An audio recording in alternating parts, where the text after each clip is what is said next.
बिस्मिल्लाहिर्रहमानिर्रहीम। अस्सलामुअलैकुम। 10th class chemistry में आज हमने मोस्ट इम्पोर्टेंट क्वेश्चन डिस्कस करना है।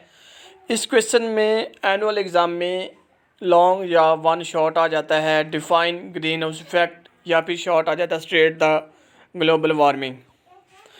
इन दोनों शॉर्ट में से बेटे एनुअल एग्ज़ाम में एक शॉर्ट आ जाता है। लेक्चर स्टार्ट करने से पहले आप सब स्टूडेंट वन टाइम दरूद शरीफ पढ़ें।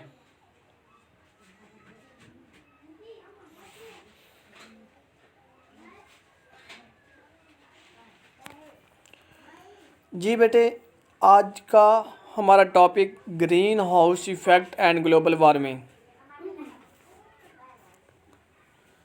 The concentration of carbon dioxide in air increases, less heat energy is lost from the surface of earth, therefore the average temperature of the surface gradually increases. This is called greenhouse effect. बेटे first of all हम definition कर रहे हैं green house effect की। यही definition same as it आपने NEET copies पे right करनी है।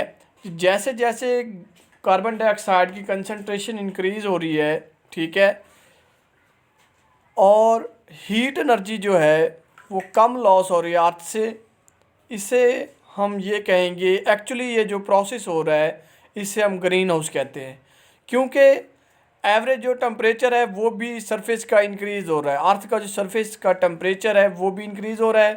कार्बन डाइऑक्साइड जैसे जैसे बढ़ रही है, अर्थ सरफेस टेम्परेचर जो है बेटे वो इंक्रीज़ हो रहा है। इसी प्रोसेस को हम क्या कहेंगे? Green house effect. Carbon dioxide increase, less heat energy is lost from earth's surface, temperature of the surface increase. This is called greenhouse effect. Global warming. अब ये जैसे ग्रीन हाउस इफेक्ट की वजह से कार्बन डाइऑक्साइड की concentration increase होती है। जैसे कार्बन डाइऑक्साइड की कंसंट्रेशन इंक्रीज़ होगी उतनी ही हीट एनर्जी ट्रैप्ड होगी। जैसे हीट एनर्जी ट्रैप्ड होगी, इस प्रोसेस को हम कहेंगे ग्लोबल वार्मिंग। उस ग्रीन हाउस इफेक्ट में हम कहेंगे कार्बन डाइऑक्साइड इंक्रीज हो रही है, इसमें हम कहेंगे ट्रैपिंग ऑफ हीट। ठीक है, ट्रैपिंग ऑफ हीट क्या एक्चुअली वर्ल्ड वार्मिंग के लिए इस्तेमाल होता है, तो इस वार्मिंग को हम कहेंगे ग्लोबल वार्मिंग। ठीक है बेटे, ये सेकंड डेफिनेशन है ग्लोबल वार्मिंग की। Greenhouse effect is proportional to amount of carbon dioxide in air. Greater amount of carbon dioxide, more is trapped of heat or warming. Due to increased warming, this phenomena is known as global warming. ठीक है बेटे, ये हमारे पास global warming की definition है। Actually वो कहना क्या चाहता है, ये ग्रीन ग्लासेस होता है, शीशे का बना हुआ एक कमरा होता है। ये सन रेडिएशन जो है, ये लेट्स सपोज हमारे पास ये ग्रीन ग्लासेस है, लेट्स सपोज ये हमारे पास जो है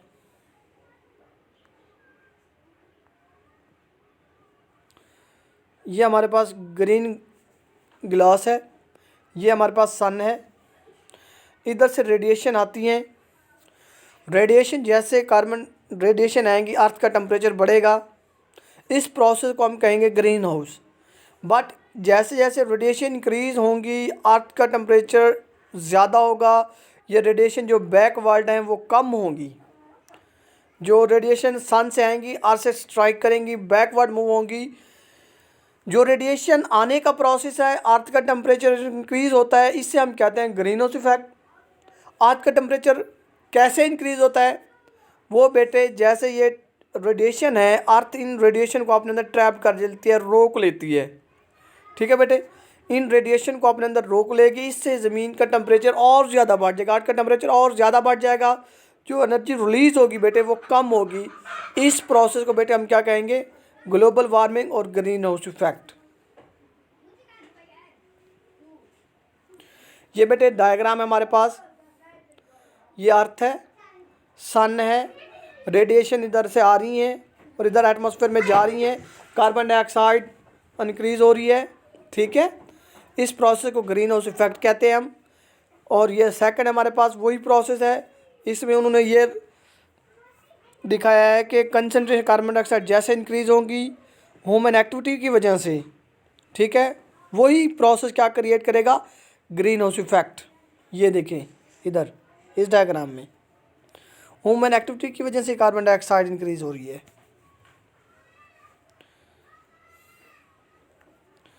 नेक्स्ट बेटे हमारे पास एक्सप्लेनेशन है। एक्सप्लेनेशन बुक में भी बहुत इंपॉर्टेंट राइट की गई है कार्बन मोनोऑक्साइड और कार्बन डाइऑक्साइड के बारे में। कार्बन मोनोऑक्साइड की आपने खुद करनी है, कार्बन डाइऑक्साइड को मैं एक्सप्लेन कर देता हूँ।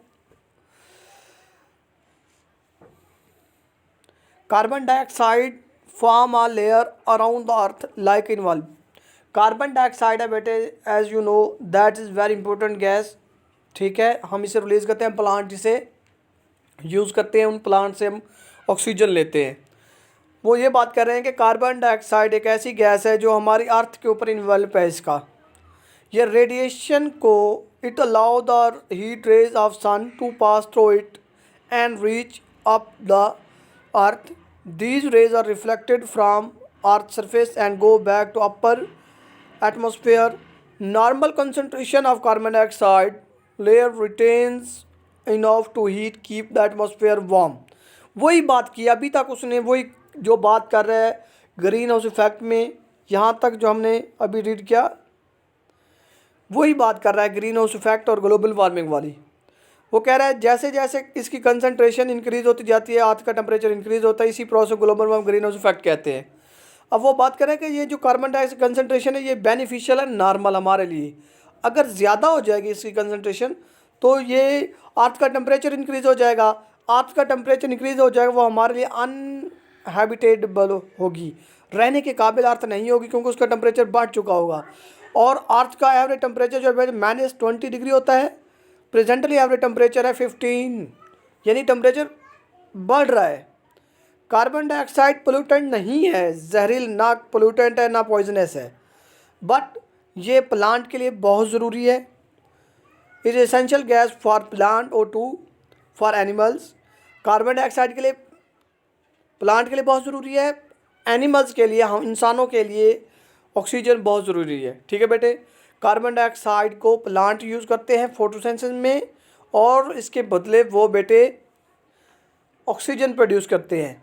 और एनिमल क्या करते हैं बेटे, रेस्पायरेशन में ऑक्सीजन यूज़ करते हैं और कार्बन डाइऑक्साइड प्रोड्यूस करते हैं। इसी तरह ये एक नेचुरल बैलेंस कैम रहता है इन दो गैसेस का।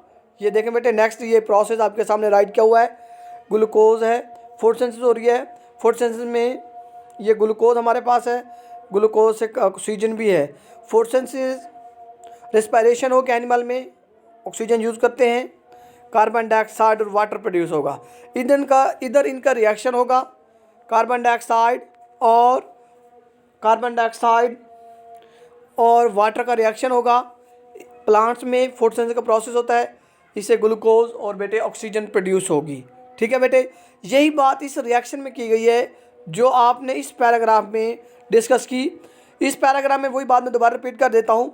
उन्होंने कहा है कि कार्बन डाइऑक्साइड है जो बेटे हमारी अर्थ के खिलाफ है, और सन रेडिएशन जो है ज़मीन की तरफ पहुँचे हैं, इससे ज़मीन का जो टेम्परेचर है वो इंक्रीज़ हो रहा है, क्योंकि रेडिएशन को अर्थ अपने अंदर ट्रैप कर लेती है, जिससे रेडिएशन अर्थ का जो टेम्परेचर है बेटे वो इंक्रीज़ हो रहा है। उसके बाद उन्होंने अर्थ के टेम्परेचर की बात की है।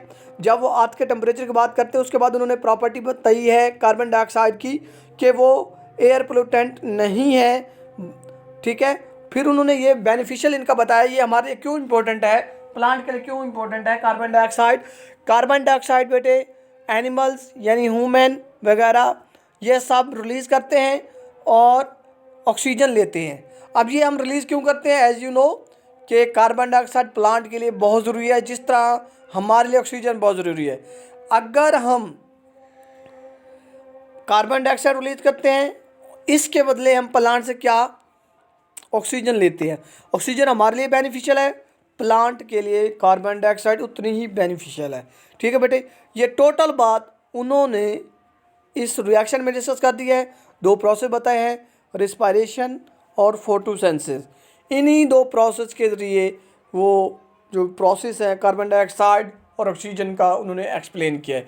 इसी को बेटे आप लोगों ने अच्छी तरह तैयार करना है। यही था आज का हमारा लेक्चर। मोस्ट इंपॉर्टेंट जो चीज़ें थी बेटे वो आपके सामने मैंने डिस्कस कर दी हैं। फर्स्ट ऑफ ऑल आपने डेफिनेशन राइट करनी है दोनों की, उसके बाद बेटे डायग्राम के बाद उसी डायग्राम को एक्सप्लेन किया गया है, उसके बाद दैट रिएक्शन। इसी को बेटा आप लोगों ने नीट कॉपीज़ पे भी राइट करना है और लर्निंग भी करनी है। नीट कॉपीज़ पे जस्ट आपने बेटे डेफिनेशन राइट करनी है, एक्सप्लेनेशन लिखने की कोई ज़रूरत नहीं है। नीट कॉपीज़ पे डेफिनेशन और डायग्राम बना दें। ओके बेटे, अल्लाह हाफिज़।